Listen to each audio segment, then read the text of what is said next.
Good Tuesday afternoon, guys. My name is Jerry Miller, and welcome to the I Love CVille Show. Thank you so much for joining us on a glorious Tuesday. We are live in Charlottesville, across Central Virginia, the Commonwealth, the country, and the world on the I Love CVille Network. Today, presented by IMBS Inc. IMBS was formed on a few simple principles to provide quality, dependable, and affordable medical billing to all practitioners. IMBS, locally owned and operated. Its founder, Ida Thornton, an entrepreneur of talented proportions. IMBS takes pride in having certified professional coders, certified pediatric coders, and certified medical billing specialists on its roster. IMBSinc.com. A lot to cover on today's program. Chief Brackney has issued a threshold, a window of opportunity, a deadline, if you may, of Black Friday. The day after Thanksgiving, the police chief has set as her demand deadline and her quest for $3 million in damages. If she doesn't get a check for $3 million from Charlottesville City Hall, she will sue the jurisdiction she formerly represented as police chief. We'll take a deep dive into a Black Friday deadline for Chief Rochelle Brackney on the I Love CVille Show. The Daily Progress, once again, is potentially in the hopper. This time, Alden Global Capital, a hedge fund, has made an offer to acquire Lee Enterprises, the parent company of the Richmond Times-Dispatch, the Roanoke Times, the Lynchburg News and Advance, and of course, of the Charlottesville Daily Progress. Lee Enterprises owns more than 70 newspapers. Alden Global Capital is a hedge fund that already has a 6% equity stake in Lee Enterprises. It's not good for local communities when hedge funds start assuming or taking over control of newspapers. We will explain why. Remember, I previously worked for the Daily Progress, coming out of college at the University of Virginia, the youngest editor in its history of the Daily Progress I was. We will take a look at hedge fund Alden Global Capital and how it could negatively impact the Charlottesville and Central Virginia community by acquiring our paper of record. The land that is home to Fox's Cafe and the adjacent parcel of land is currently on the market for sale. $1,495,000, about half of what Chief Rochelle Brackney is demanding from the city of Charlottesville, can get you a prime parcel of real estate in our fair city. Just under 0.4 acres, this commercial property is zoned B2. It's highly visible. It's fronting Avon Street and Levy Avenue, and it has 2 additional Avon Street front parcels. It's being sold as is. It's a short walk to downtown, to Belmont, to Ix Park. Yes, in the short term, you will have to deal with the negative ramifications of Belmont Bridge construction. Regardless, this is premium property waiting for somebody to purchase. We'll take a deep dive into this land on the program. Alex Urpí will join us. Judah, when he does, if you could have him sit over there in our green room, that would mean the world to me. Tonight, Virginia basketball, back-to-back nights of national television. Esta noche against Providence. Providence, a 2-point favorite, tip-off 7:30 ESPN2. Virginia beat Georgia last night in its best win of the season. I'll tell you something. Mr. Franklin, this transfer from Indiana, looks like he has star-making written all over him. I have said on the show since the Navy game that Armand Franklin would be our best player on the roster. I have said the ECU transfer, Mr. Gardner, would be our second best player on the roster, Jaden Gardner. And I have said since the Navy game that we need a third scorer to rise to the occasion. We may potentially have a third impact player prime to boom and blossom. We'll explain who and why on today's Tuesday edition of the I Love CVille Show. I also want to take a look at the Virginia Tech football game. The Wahoos are an early 7-point favorite here at Scott Stadium. UVA 3:45 kickoff, ACCN Network on Saturday. What's the future for Bronco Mendenhall and his coaching staff? I'm a huge Bronco Mendenhall fan. Huge fan of Bronco Mendenhall. That being said, it's obvious to all of us that changes on this coaching staff must happen, and must happen very soon. A lot to cover on today's program. Tink Fiber Internet, the crazy fast internet behind the I Love CVille Network. Skooma Boutique Dispensary in the Charlottesville Downtown Mall. Skooma Boutique Dispensary on the Charlottesville Downtown Mall next to Rapture. The best dispensary for your CBD and Delta 8 needs. Guys, I think we need to start with Rashal Brackney's demands. $3 million. City better pay up or we will sue you. Chief Brackney's attorney, Charles Tucker, of the late great Johnny Cochran law firm, hosts a press conference a little while ago and pretty much says to the city of Charlottesville, give us money or we will litigate. Give us jack or we will sue. Give us coin or we will take you to court. The asking price is $3 million or a lawsuit is on the horizon. The deadline is Black Friday, the day after Thanksgiving. So while some will be sleeping in and managing a Thanksgiving food hangover, while others will be shopping for deals and discounts on the top shopping day of the season, of the year, a handful within the Charlottesville jurisdiction will be watching closely as lawyer Charles Tucker tick-tocks the time by. A game of chess, a game of chicken, two speeding vehicles heading toe-to-toe down Ivy Road, 50 miles an hour, a collision on the horizon.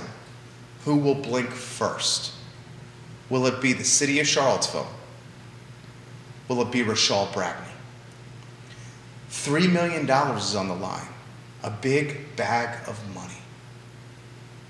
And if the city doesn't pay up,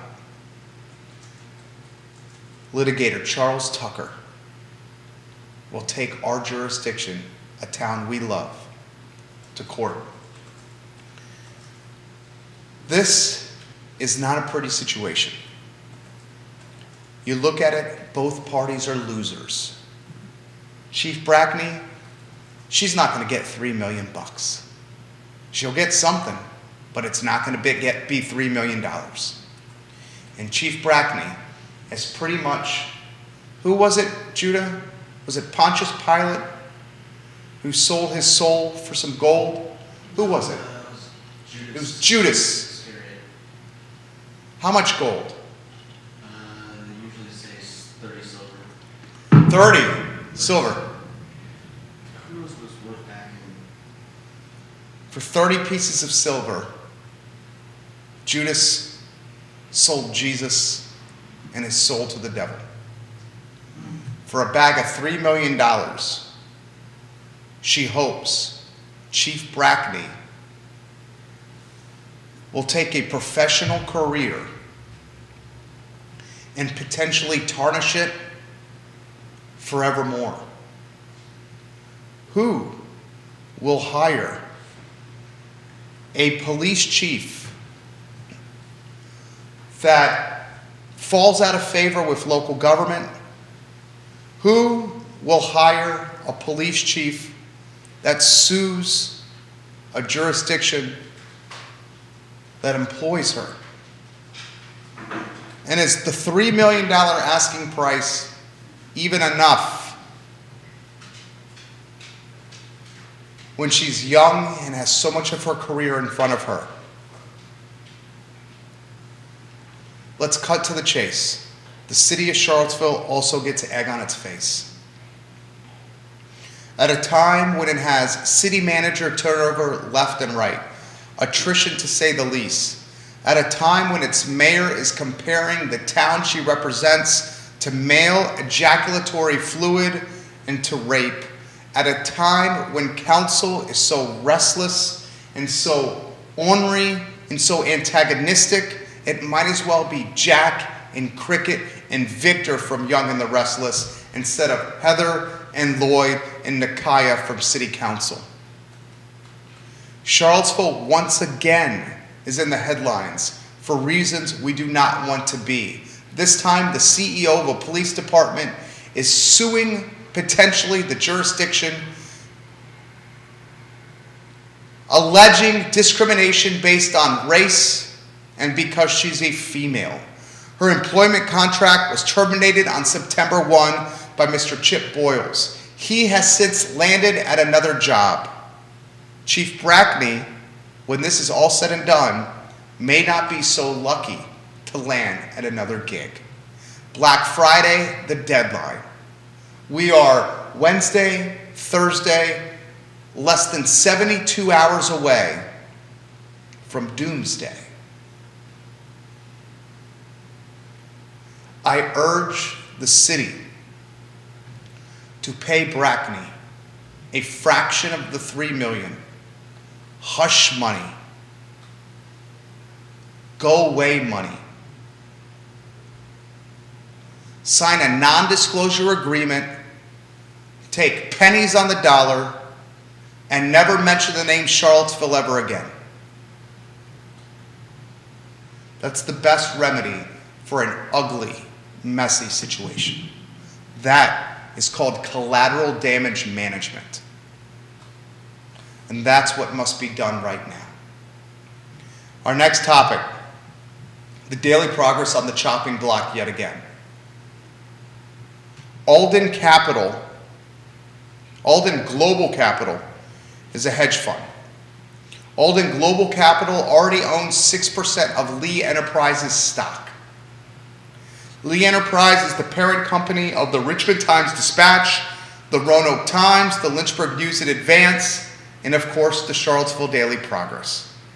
Lee Enterprises purchased the Daily Progress and its sister publications from Warren Buffett's newspaper company. The first job I held coming out of the University of Virginia was as a staff writer at the Charlottesville Daily Progress. Before I left the newspaper, I was the youngest editor in the history of the newspaper, commanding a staff of 12 as a hardworking, precocious, and somewhat mischievous 25-year-old, 24-year-old maybe. When I was working in the Daily Progress, fresh out of school, my starting salary was $10 an hour. I worked holidays, I worked nights, and I worked weekends. I routinely left the newspaper at 1:15, 1:30 in the morning. I worked every Friday, Saturday, and most Sunday evenings. Holidays, expected to be in the newsroom. The life of a journalist, the life of a newspaper man and a newspaper woman is far from sexy. It's not what you see on TV. Sure, you get a little vanity and a little bit of an ego boost seeing your byline on the front page. Then you eventually realize the pay is crap, the hours are worse, and people do not respect the work that you do. Alden Global Capital is a hedge fund, notorious for cutting costs and trimming fat. Alden Global Capital is an activist investor. They sent a letter on Monday to Lee's board of directors. They offered to buy the rest of available stock for $24 a share, totaling around $141 million in cash. Alden said it would complete the acquisition in 4 weeks. If Alden Global Capital purchases the Daily Progress, here's who will suffer. You will suffer. I will suffer. Our community will suffer. The paper of record will become even more of a shadow of its former self, a skeleton crew of fresh out of college reporters. Longtime staff, people that have been on the payroll for decades, will be jettisoned for cheaper talent that will be expected to do more for less. Alden Global Capital is bad news bears. And if you want a representation of what I'm talking about, look at what hedge fund Alden Global Capital has done to the Daily Press of Hampton Roads and the Virginia Pilot of Virginia Beach and Norfolk. I grew up reading the Daily Press. Now you pick up that newspaper, it is a shadow of its former self, thin as can be. We cross our fingers and we hope that this does not come to fruition.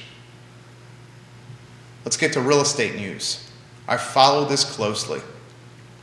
For $1,495,000, $1,495,000, half of what Chief Rashal Brackney is demanding, you can purchase 403 Avon Street, a handful of parcels on Avon, home to the former Fox's Cafe. The owner of Fox's retired, now the land for sale. 0.38 acres.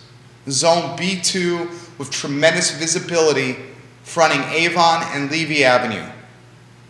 2 additional parcels on Avon. This piece of property is a short walk to the downtown mall, to Belmont, and to Ix Park. Some of the B2 by right options include 45-foot height multifamily, 1 to 21 dwellings per acre. Did you hear me? Commercial, also an option. Retail, an option. You can build a tiny apartment or condo complex here. In the short term, you're going to have to deal with the collateral damage that is Belmont Bridge construction. The Belmont Bridge, I've been in this town for 21 years, has been a topic of conversation for more than the time I've been in CVille. Finally, we're seeing the work slowly come to fruition.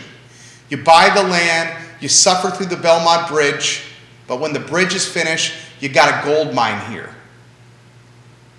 $1,495,000 asking price for a piece of property that is screaming apartments or condos with their close proximity to Ix, to downtown Charlottesville, and to Belmont, and the amenities associated with those jurisdictions.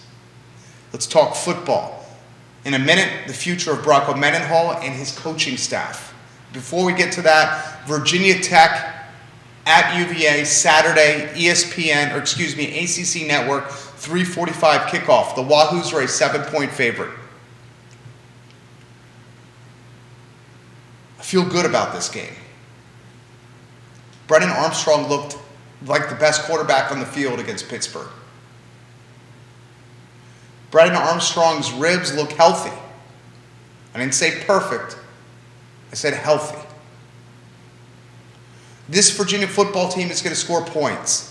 And if it's special teams, led by assistant coach Ricky Brumfield, and if it's defense, led by defensive coordinator Nick Howell, can show up even mediocrely, Virginia should beat Virginia Tech and head into the bowl season with a lot of confidence.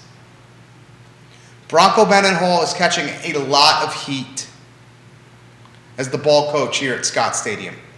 Bronco Mendenhall should return as head football coach at UVA.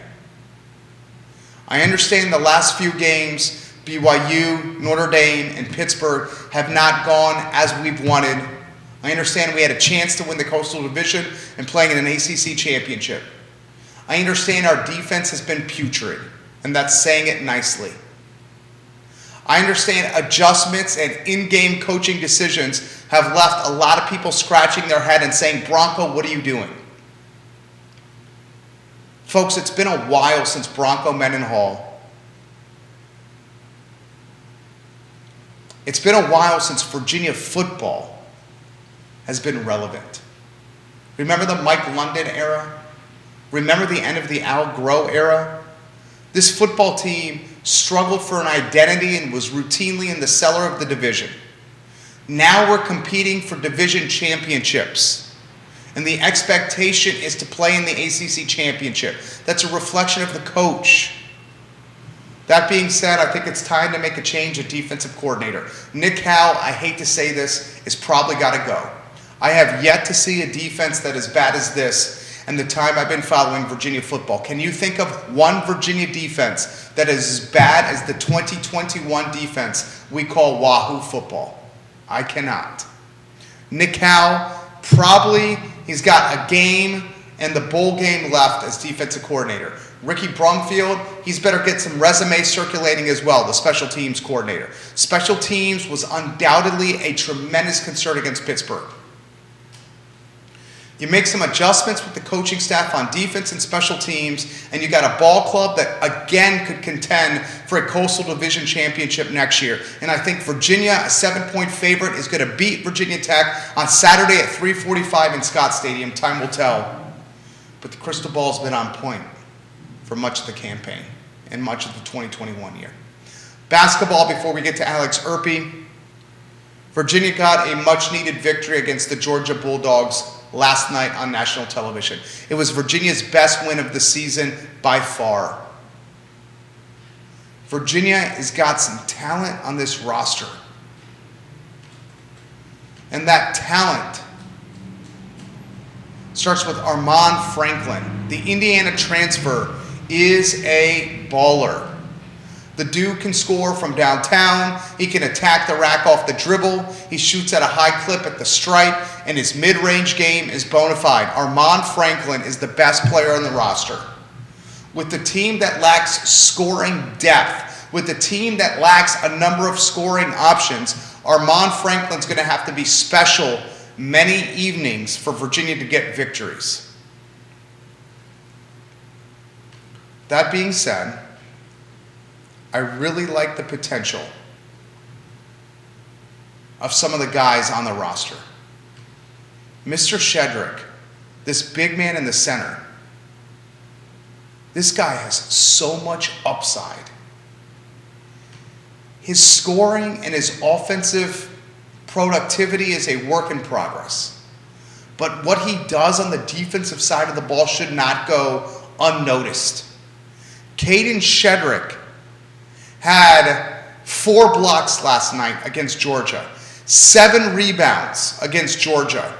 He intimidated and altered a number of shots that don't count as blocks in the box score. Caden Shedrick, I certainly think could be the third scoring option. Number 1, Armaan Franklin. Number 2, Jaden Gardner, the ECU transfer. Number 3, Caden Shedrick. This guy runs the floor well. This guy plays on the block well. This guy can finish around the rack well. I said at the beginning of the season that Caden Shedrick reminded me of a more skilled, more athletic, more gifted Jack Salt. I'm going to adjust that comparison.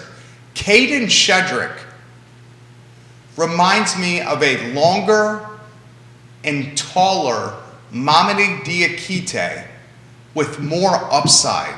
Diakite, 6'8", 6'9", freakish athleticism. But when you're 6'8", 6'9", and you're not super muscular, your upside from a professional basketball standpoint is a little bit limited. That's why you've seen Diakite float around the league and not really latch on with the team. He's out now with an injury. Shedrick is physical. He's long, a wingspan of 7'4", 7'5". Jumps, finishes at the rack, and has an innate ability for shot blocking. No one wants to put too much pressure on Caden Shedrick, but this is an NBA prospect waiting to happen. An NBA prospect waiting to happen in Caden Shedrick. I would love if he was the third scoring option to complement Armand Franklin and Jaden Gardner. I would love if Caden Shedrick, much like I would love if Mr. Francisco Cafaro, limited foul trouble. They get too many ticky-tack fouls. And when Cafaro and Shedrick get into foul trouble, our front court is limited. Look, it's a basketball team that has obvious issues. The centerpiece of a recruiting class a handful of years ago was Casey Morsell. He's now an impact player at NC State. He transferred. The centerpiece of a recruiting class 2 years ago was Abdul Rahim. Guess what? He's playing basketball for Georgia and was an impact player last night for the Bulldogs. When you lose a Casey Morsell and an Abdul Rahim to transfer, you have guys like Carson McCorkle playing important minutes. You have guys like Cody Statman playing important minutes. You have first years like Igor Milicic playing important minutes. Morsell and Abdul Rahim could offer more to this club than a Statman, McCorkle, or Milicic. Tony is playing the hand that is dealt. And there's no coach in Virginia that gets more out of his team than Tony Bennett. These boys got a true test tonight with Providence of the Big East. Providence are a 2-point favorite, 7:30 tip, ESPN2. We're going to learn a lot about this ball club against Providence tonight on national television. We'll get Alex Urpí in the mix, the CEO of Emergent Financial Services, on the show.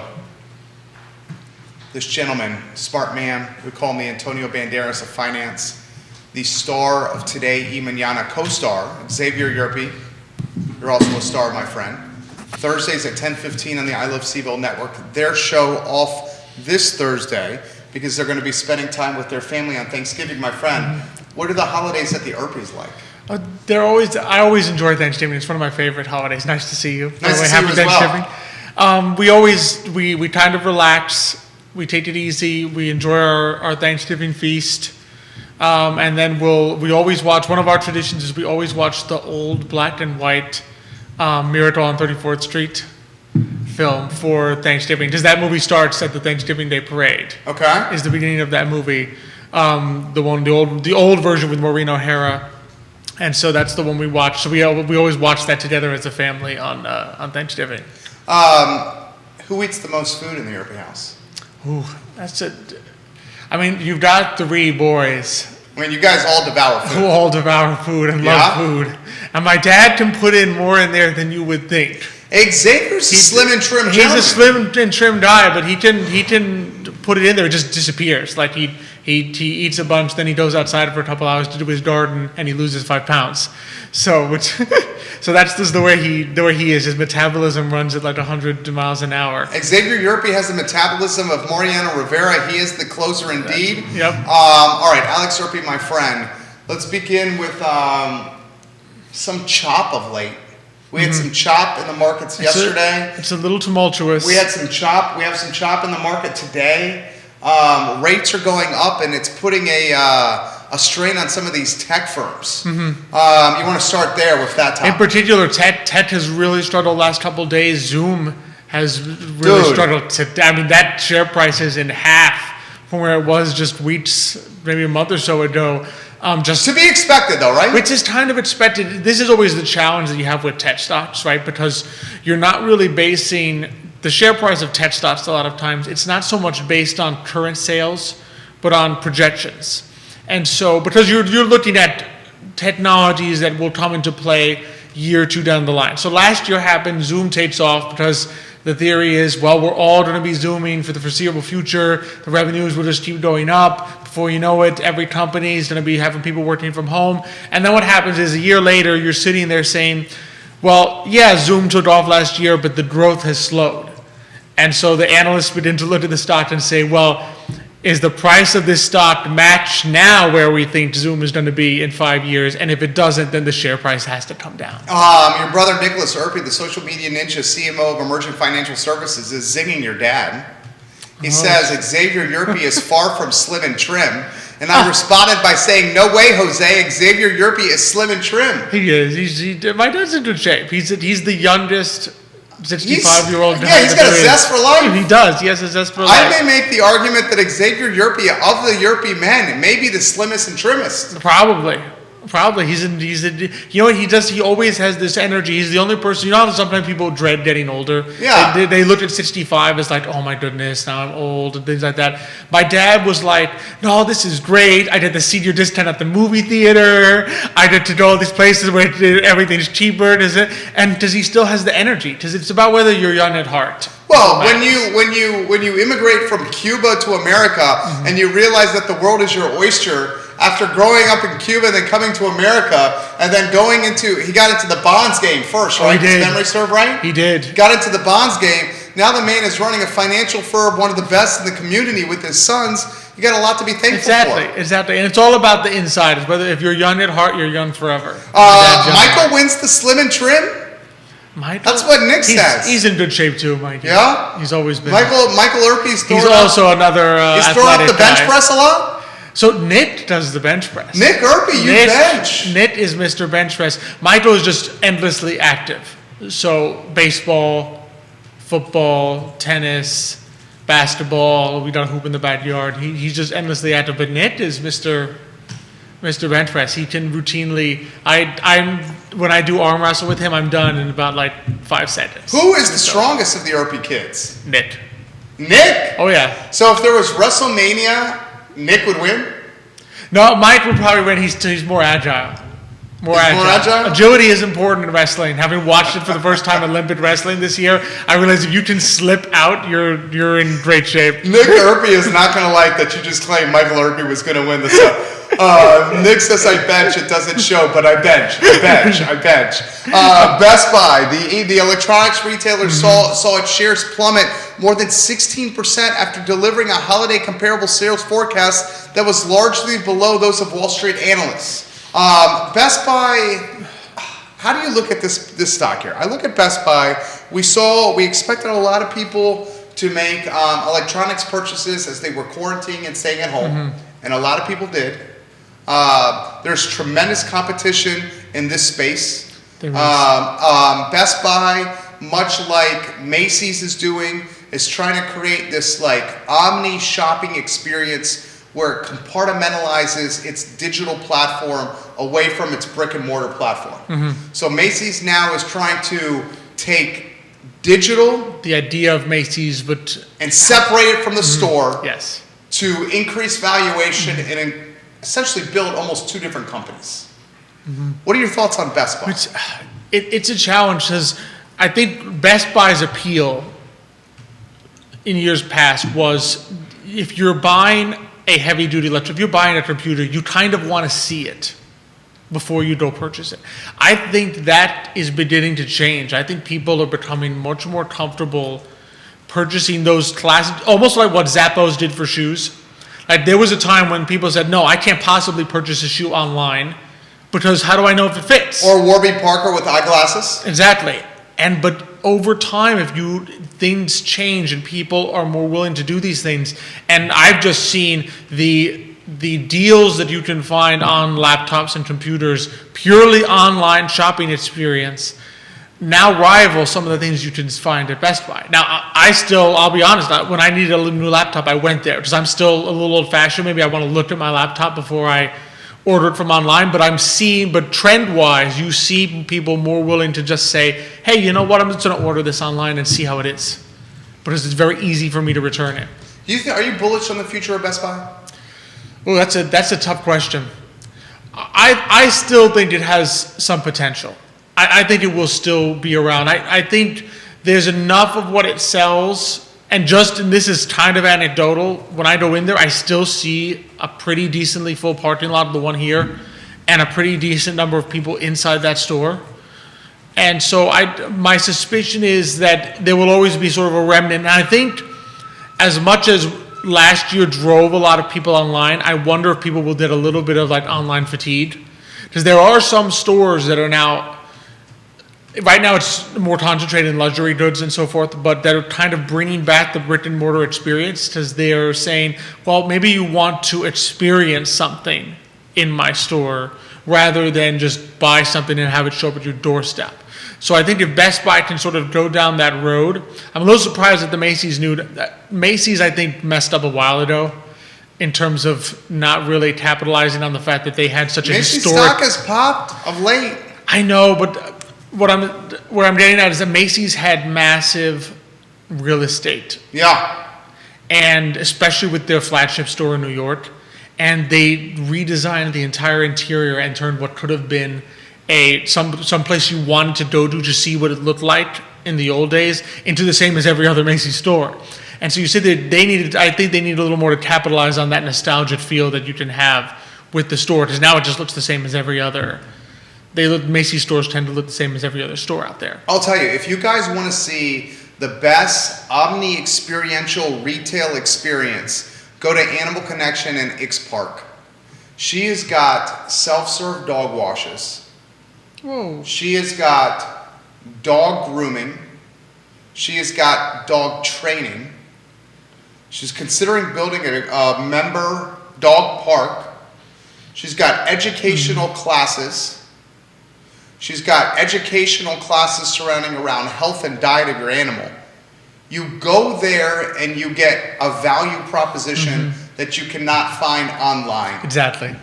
And that is how retail is going to survive. That's the key. Retail to no longer survive in terms of saying my shopping is offering you a better deal than online. Retail survives by saying my experience, the experience you will have at my brick and mortar store is superior to the experience of sitting at your computer at home and clicking a button. That's where retail will survive. Alex Urpí is our guest, guys, CEO of Emergent Financial Services. Let me throw this to you. Jerome Powell.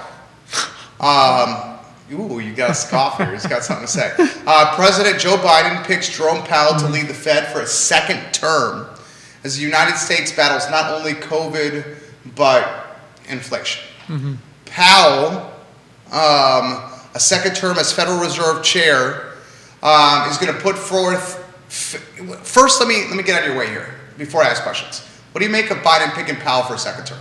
Because I got pointed questions for you. It's true. He kind of had to. The alternative that he was looking at kind of stuck her foot in her mouth when she couldn't figure out whether she was a capitalist or a socialist. You're talking Brainerd? Yeah, and you kind of don't want that for your head of your Federal Reserve, that you can't even decide whether this market system is appropriate or not. Well, I would hope that the head of the Federal Reserve is not a socialist. That's what you would hope. Okay, I mean... Exactly. So, I mean, that was a major red flag. So he kind of had no choice after that, but I would hope that he didn't contemplate that. And then went with Powell, which is kind of your safe bet. I mean, you don't think Powell's done a good job? My dad and I have long-standing issues with the way the Federal Reserve is run. Or interest rates? Interest rates. Yeah. Mainly. Well, the stimulus money is in many ways beyond his control. Okay. Right? Fiscal policy, whether Congress chooses to spend $4 trillion, is not within the ability of Powell to control. Keeping rates low is his control. He kept rates low, right? Well, we have issues between spiking rates 8 times and then dropping them again, only to then keep them extremely low. We know why he's doing it, but again, any chairman probably would have been doing the same thing that he's doing, but that doesn't make it correct, if that makes sense. Sure. In other words, we know that the Federal Reserve has reasons why that they do not want to raise rates, whether it's appropriate or not. Well, yeah, I mean, you've identified them well. It's the debt. Exactly, it's the debt. Yeah. It's the debt. And so he's just been going along with that. I don't think he's been better or worse than any other type that you would put into that spot. So that's just the way they're operating now. So you're basically saying, I don't want to assume, you're saying his insistence on keeping rates low are why we're in this supply chain inflationary period that's left those living on the margin struggling even more than perhaps they did prior to the pandemic. I wouldn't say the cause. Okay. what concerns us is that the Federal Reserve has this philosophy that lately that they have been targeting, because this isn't a 2020 thing. The Federal Reserve under Powell, since they abandoned the idea of raising rates in 2018, has been on this notion that they have desired greater inflation for years now. So 2019, they still wanted higher inflation. They were targeting higher inflation. And Xavier and I have this issue where we have an issue with a major bank like the Federal Reserve, which controls monetary policy, targeting a policy which hurts the average person most of all. In other words, my dad and I had to sit there and say there really is no scenario in which the government should be desiring inflation. And the Federal Reserve made it clear that they were targeting higher inflation even before the pandemic happened. And so that's more where our issues lie. The pandemic is an outlier here, what we're seeing supply chain wise is, as we've discussed, somewhat external. I don't think the Federal Reserve is the cause of the supply chain crisis. But I think there's no denying that the inflation that we were seeing, it's gotten out of hand now, but the inflation that we were seeing when it was rising 2-3% was entirely in line with what they wanted to happen. How would you characterize or grade President Biden's, we're about 11 months in? Mm-hmm. 11 months in, his first 11 months, from a Wall Street perspective. From a Wall Street perspective, Wall Street is pretty happy right now. From a mainstream, exactly. Yeah. From a Main Street economic perspective, I think it has left a lot to be desired. The supply chain issue has not been resolved in all this time. There really doesn't. Today confuses me even more. So if you've heard today, they're going to tap the Strategic Oil Reserve to supposedly help alleviate gas prices. So let's put that in perspective. Releasing more oil, increased supply from a reserve. So they're not producing more. They have a bunch already there. They're going to flood the market with more. They're attempting to flood. And you sit there and you look at this and you say, well, what's the issue that we have here with oil? Is it that demand has skyrocketed beyond 2020 levels? Not really. Global demand is nowhere near what it was pre-pandemic, right? So we don't have this crazy, insane, temporary glut of demand. What we have is a lack of supply. There is less supply than there was to meet that demand. And so you sit there and you say, and you should notice it in the price of oil, which dropped temporarily and then went right back up, because the oil market is not stupid. It looked and said, well, he's temporarily releasing this oil from the strategic reserve, which will then run out, and then if you don't produce any more oil, prices will rise again. And so the market sat there and said, first the price came down a little, and then everyone said, well, wait a second, price is just going to go up again once this is over. So then price went up again today. And so you sit there and you say, on the one hand, you're releasing oil from reserves, so you're clearly saying there's not enough oil in the market. But on the other hand, your only other policy in this vein is to try to get OPEC to produce more oil, which they're never going to do. So you sit there and say, why didn't you just spur on some oil production earlier in the year to not reach this point? So it's just, a lot of it is a little confusing. The messaging is very confusing sometimes. And so Main Street wise, I think there's left a lot to be desired. Wall Street wise, the market, as much as the last 2 days have worried us, the market is up this year. The U.S. will release 50 million barrels of crude from the Strategic Petroleum Reserve. The White House said that today. And the move is a coordinated effort, as you smile for this camera, and Judah Wickhauer here. The move is a coordinated effort between energy-consuming nations, including China and Japan, to try to combat the increase in energy prices. Mm-hmm. Do we not think, and help me understand here, you're the pro, I just learned from you. Do we not think come January, come February, as demand subsides some with the holidays behind us, that we're going to have a drop in gas prices, that we're going to have inflation get back into check, and things are going to be a little bit fatter in the wallet for a lot of us? Do you disagree with that? Gas-wise, I do disagree. You do? Only because and my dad has gone over this, we even did it on Today Mañana a little bit. If you look at demand for gasoline, it is well below 2019, early 2020 levels.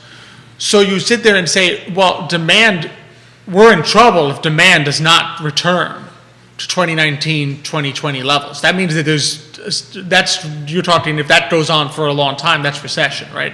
So we're in trouble if demand does not increase back to those levels. And yet prices of gasoline are far higher now than they were at the end of 2019, pre-pandemic, early 2020, so January 2020. And so you sit there and say, this is not a demand issue.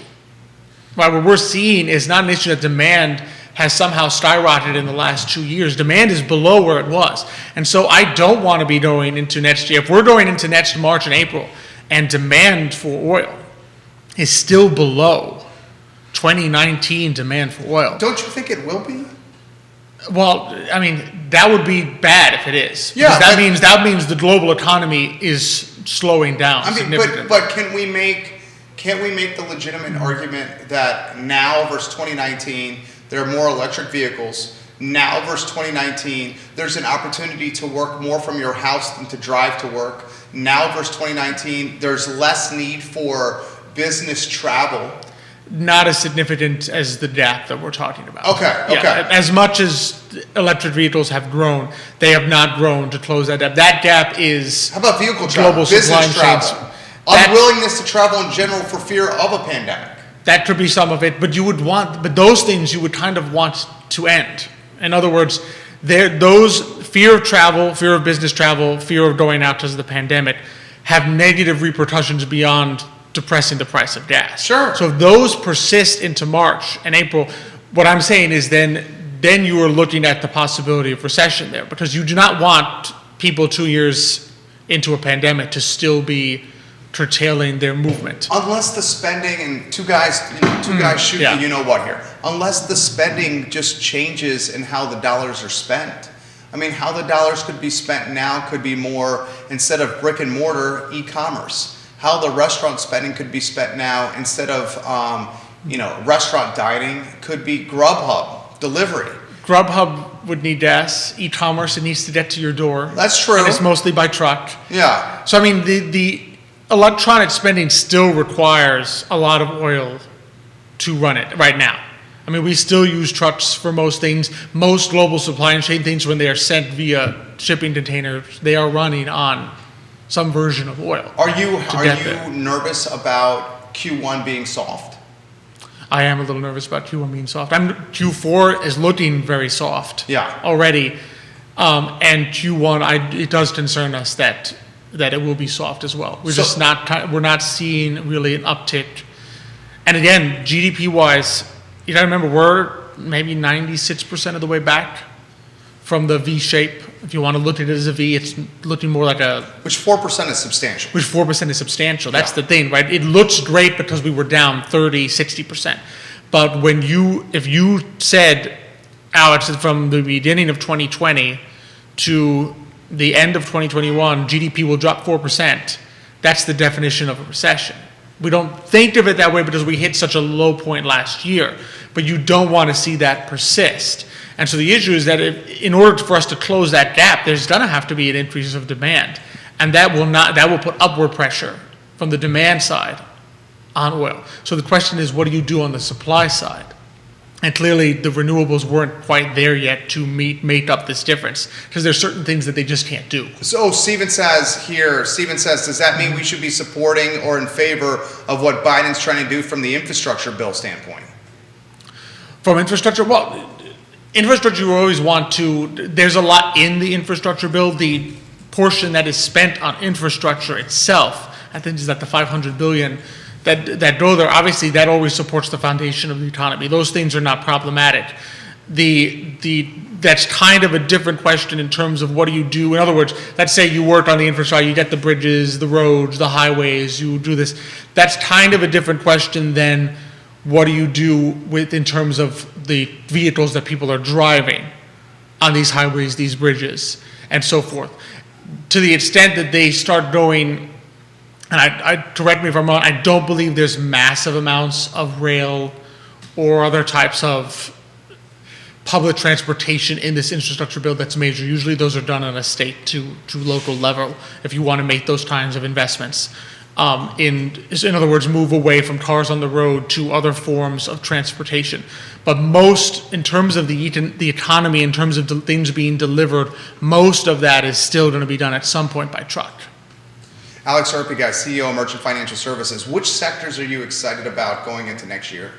So for next year, we remain still, and I'm always still excited over the long term on new technologies. So as much as just as an example, as much as we talk about oil and the need for it and so forth, in our firm, we do have clients invested also in clean energy, just because over a 10 plus year perspective, that is the future you want, right? You don't want to be sitting here saying, yes, I need oil in perpetuity, right? So there's a difference between recognizing what we may need now and being excited about future technologies for the purpose of investment. So clean energy, we still think has a lot of potential over the next 10 years. We looked a lot at robotics. I'm doing broad, these are what you might call subsectors. So so the sector is tech, okay. But when you go beneath tech, right, you now have biotech. Very fascinating. Powerful. I mean, biotech has had an okay year this year, NASDAQ Biotechnology Index, but so it may have a lot of potential going forward. Then you've got your robotics, they call it AI. Bless you. Thank you. They call it AI, but it's funny, I always argue with people over whether it really is artificial intelligence, but it just refers to those things which extreme computing power and the ability to have computer programs that sort of operate on their own. And then you've even got down the road there's even a little space that interests us, just as a potential. And these are fascinating. When I talk about these kind of really interesting sectors, you have to be thinking with that 10 to 20 year horizon. In other words, a space ETF, they're out there. A space ETF, you can't be sitting here saying, yes, I'm going to get massive returns in 2022 from a space ETF. There's not much going, it's all foundation building. These companies aren't sending spaceships there yet. They're building mining, they're doing the chips that would be necessary and so forth. But you need to those are your really long term. Your biotech is your 5 to 10 year window. Your clean energy, right? You sit there and say, all right, if you want to do like a battery company, like a plug power and so forth, you've got to be saying, do I believe in this for 10 years? Not do I believe in this for 12 months? Because if you were looking at plug power for 12 months, buying it in December of 2020 was a bad idea, right? But if you're looking at a clean energy for 10 years, then you're not going to be worried about 2021. You're not going to sit there and say, I'm going to bail on clean energy because it had a rough year. You're going to sit there and say, well, do I believe in this tech 10 years from now? What do you think of this comment from Allison Janey? She says, how does Alex think the improved vaccination rates are going to help the economy? So I think that's more a matter of comfort. In other words, the more people feel comfortable going out, and the extent to which being vaccinated helps people feel comfortable going out, which is clear, that I think improves the way things are looking economically. That seems to come down to me a lot to comfort level, because we're seeing a lot of fluctuations. We're sort of at the point where it's hard to even predict how COVID cases will fluctuate depending on vaccination levels. I mean, the countries in the world are all over the place.